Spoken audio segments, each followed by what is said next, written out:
अस्सलामुअलैकुम friends, welcome back to Ghazi's kitchen. आज आपण बनवणार आहोत नाचणीची भाकरी।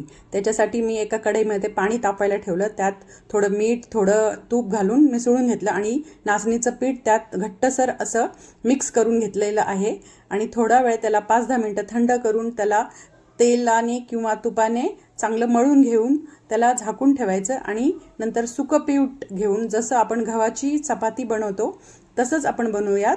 हलक्या हाताने भाकरी बनवून घेऊया। ही एकदम रबरासारखी लागते भाकर बनवते वेळीस। आणि नंतर तवा ठेवून त्यात थोडंसं तेल किंवा तूप टाकून त्यात आपण भाकर चांगली भाजून घेऊया। आणि ही भाकरी तुम्ही मेथीची भाजी, शेपूची भाजी किंवा तुमच्या फेवरेट ग्रेव्ही एन्जॉय करा। आज मी चिकनचा रस्सा केला होता, त्याच्यासोबत मी ही नाचणीची भाकरी खाल्ली, खूप छान वाटली। तुम्ही पण ट्राय करा। गाझीज किचनला सबस्क्राइब करायला विसरू नका।